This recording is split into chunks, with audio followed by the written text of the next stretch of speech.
Hi, and welcome back, or welcome if you're a first time viewer, to M1 Yarns and the Michigan Makers podcast. I'm your host, Jamie, and I'm the yarn dyer behind m1yarns.com. And I'm coming to you today from Metro Detroit, Michigan. It is a wintry, mid January day, and I kind of felt like I know we're getting like a weird sunbeam happening here. I've tried blocking it. The blinds are closed, but the sun keeps moving, and so we're just gonna have weird winter lighting. So it is what it is.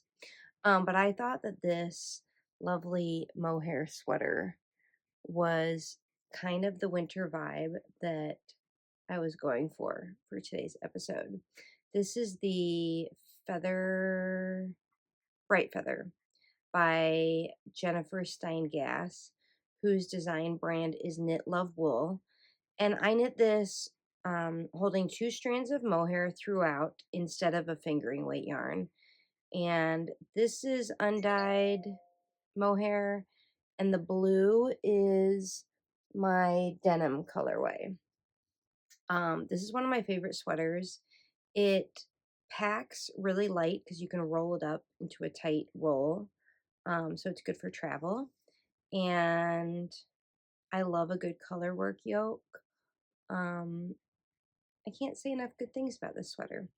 And this, did I tell you this is a mostly knitting related podcast? If I didn't mention that, maybe you figured it out by now based on the yarn and the knit sweaters and all that sort of thing. This is a crafty podcast, mostly about yarn crafts. Um, and we're just diving right in today because it is what it is. And my computer is going to apparently keep making noise. I say this every episode, but I'm going to try not to edit the heck out of this episode just for like efficiency's sake. You know what I mean? So you got to be here for all the, what do we call those noises?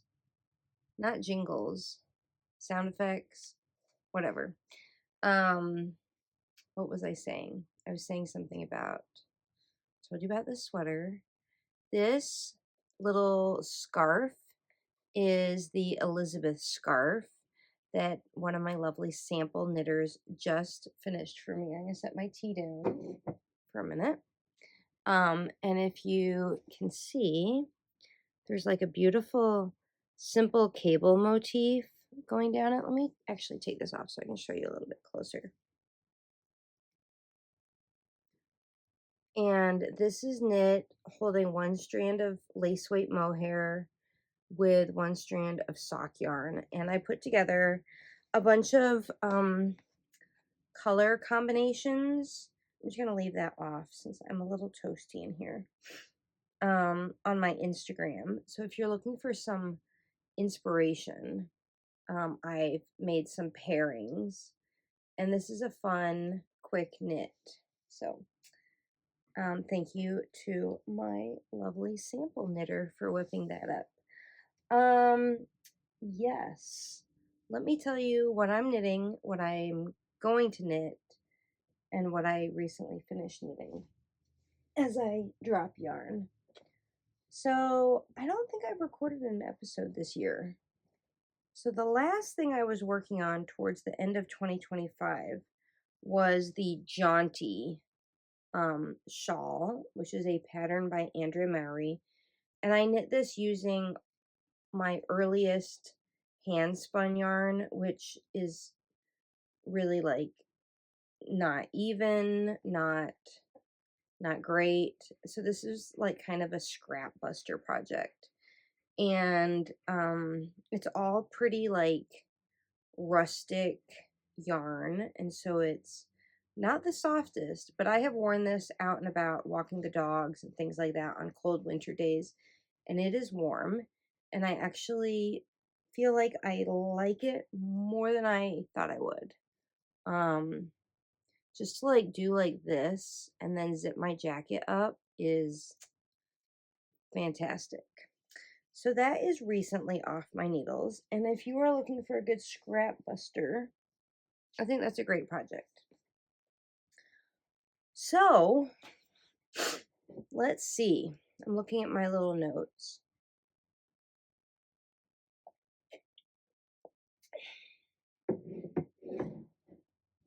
I know this is like risky having my mug in front of the yarn, but we're living dangerously. Um, so it is mid-January, like I said, and over the holidays, my brain was totally stuck. Like I was relishing in rest between show seasons. And if you don't know, my yarn business, I travel around to different fiber festivals and vend at those shows. And I was kind of like needing a break during the holidays. And so I really leaned into like letting myself rest. And that has resulted in now I'm like fully back in it, fully dyeing yarn. I probably have dye on my hands. I do. I had a little dye accident the other day, and I guess it's just not. Turquoise is one of the most stubborn um, colors as far as dyes go. So sorry if my hands look atrocious. That's just a dyer's life, living and dying. Um, living and dying here in 2026. If you know, you know. If you're watching this in the future, it'll be interesting to see how 2026 ends. Hopefully better than it starts. That's neither here nor there. What was I saying? Oh yes. So my yarn business mojo is back. I've got new colorways coming out soon.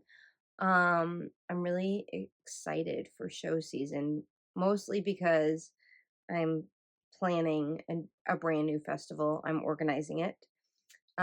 If you're new here, it's called Fresh Coast Fiber Festival, and it will be at the very end of May in Traverse City, Michigan. And I'm really excited because it is shaping up to be a fantastic event. So, looking forward to that. And we're just gonna keep up with all the dings and the sound effects. Apparently, sorry about that. So yes, I've been back to dyeing. In fact, while I was dyeing yarn, I have been thinking that I wanted to knit a special cardigan for and I don't have what I really want to show you. It's so, oh yes, I do. Okay. I want to knit a cardigan for the Fresh Coast Fiber Festival. And I think in the last episode, I showed you this set of cherry buttons that I recently purchased from Lisa Peters Art. She is going to be one of the vendors at Fresh Coast Fiber Festival, and I met her at Rhinebeck. She makes these clay buttons and hand paints all of them. She's super talented. So I got a whole set, and I had some yarn that my friend Nicole over at Coyote Run Fiber Mill gifted me, and it was undyed, so it was like beautifully like a off-white with a gray barber pole um, ply, and it was almost so beautiful I didn't want to dye it because I just loved it as it is. But I thought about it for many, many months and finally said, I want that yarn to be my Fresh Coast cardigan to go with those buttons because Coyote Run is also going to be one of the booths at the festival. So I thought this would be like a fun little collab. And so I have 6 skeins, but here are just 2 just to give you a sense. So I dyed this yarn, this beautiful, like, almost, what do you call, like a brownish red, like a deep, it's not a bright, bright red. But it came out exactly like how I wanted it to. And I decided I'm going to knit a petite knit pattern I can't remember the name, but once I cast it on, you'll know. So here's one of the buttons with that. And I love how the turquoise kind of brings out the gray barber pole tweed, not tweed, ply. Um, so that's how that's going to go. So all that to say, I'm really excited to cast this on because all of the things I just mentioned are bringing me such joy that I want to get on with it. But I told myself that 2026 was going to be the year that I was a monogamous knitter, and that would help me move through my projects in a more timely fashion rather than, when you put a project aside and then you pick it up months later and you forget where you're at or you've lost the mojo. I wanted to avoid that. So I said one project at a time. And I'm telling you, that is not that fun. But that's what I've been doing. I cast on recently this. This is the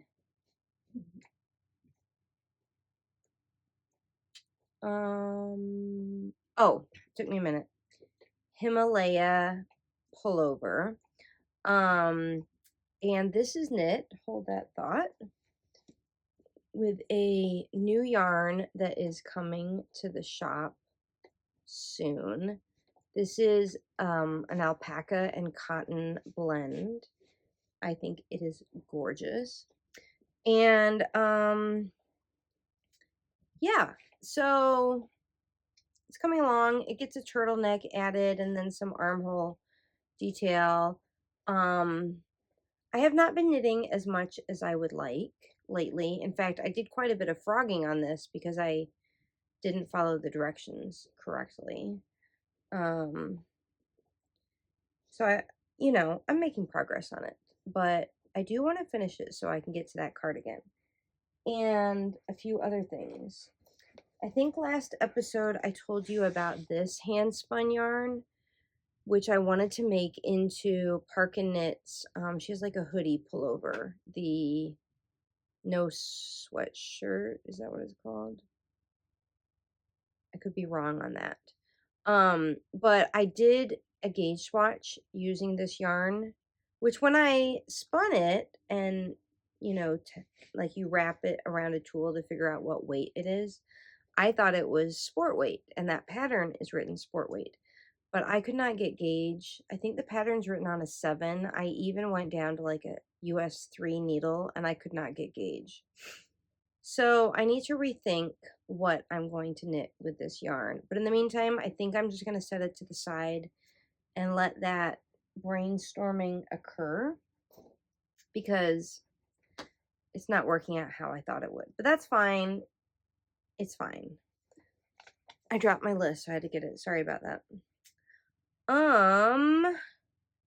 So I do, like I said, I do have some new colorways coming out, but I'm not quite ready to debut them. So if you don't already subscribe to my shop newsletter, you can do so via the link in the description box below where I have everything linked.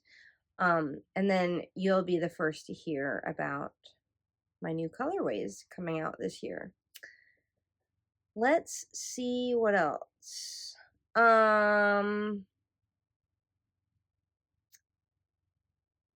am I'm trying to think what else. Sorry, I feel really unprepared today. I'm like tight on time. It's just one of those days where you think you're ready, but you're just not. And so we're just winging it.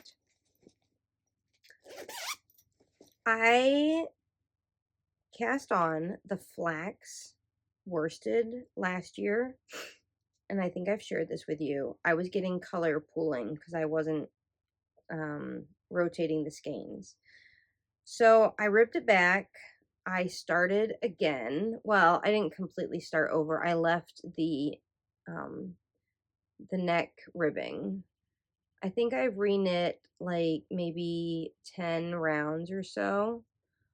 And I realized I was not increasing correctly, I should say. Like, you know how on a raglan you have increases on like at 4 points, right?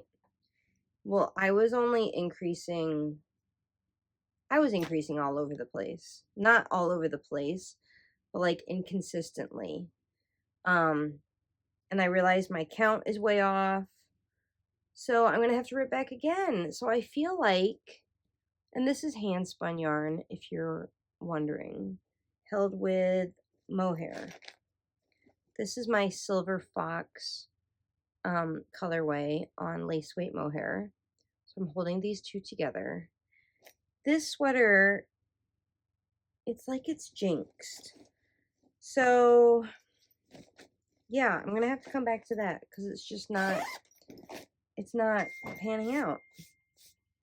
And my computer is just gonna keep dinging this whole episode. Bum.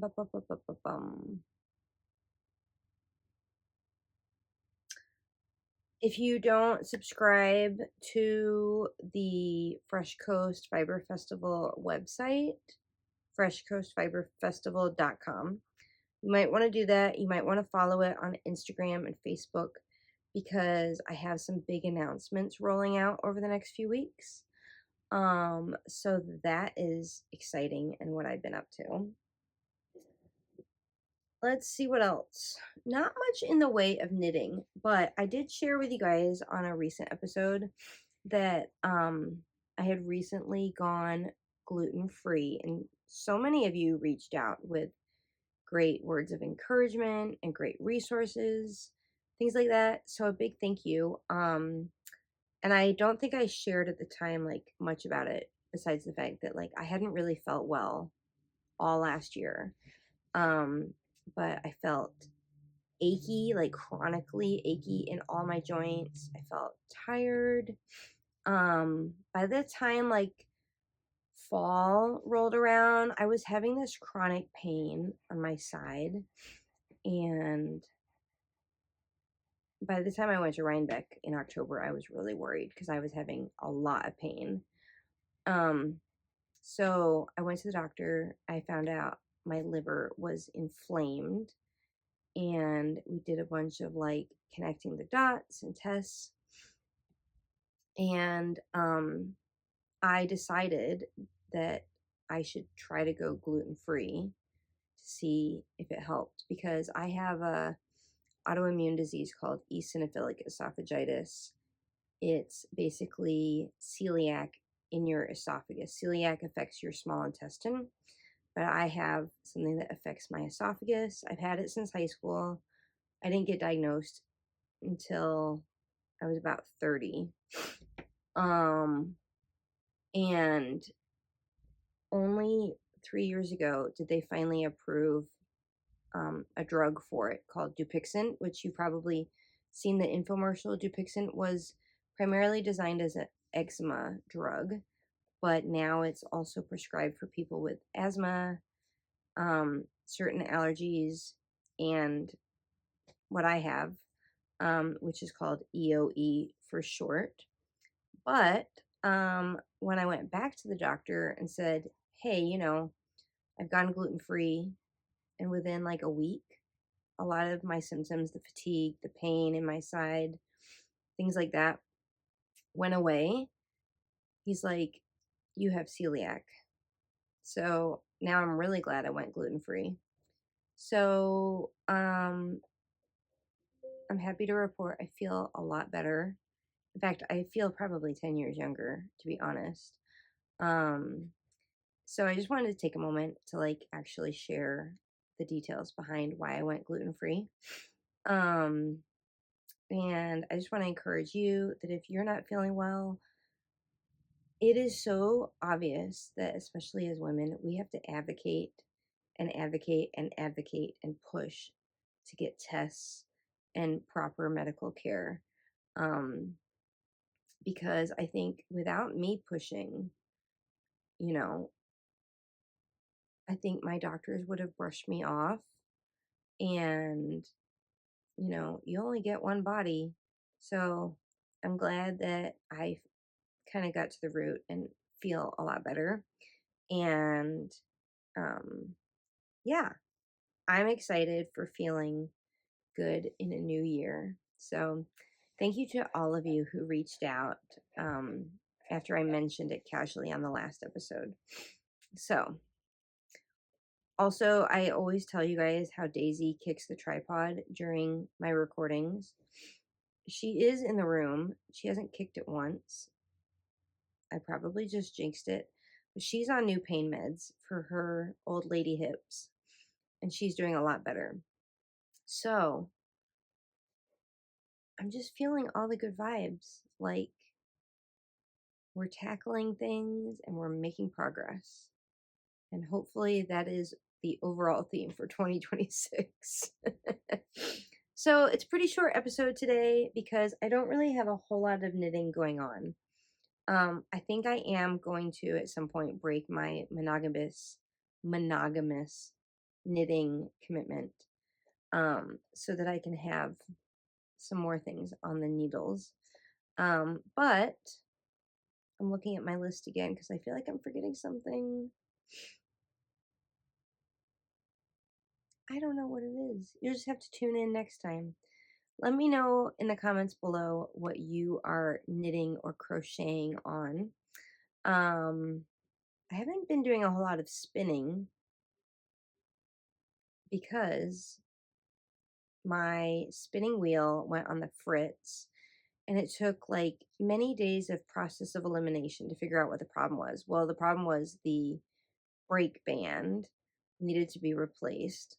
Um, and I needed to order some new fishing wire for that because I couldn't find my old roll. Now that I got that fixed, hopefully, I think tomorrow I'll try to spend some time spinning. So maybe I'll have some more spinning content next time. Excuse me.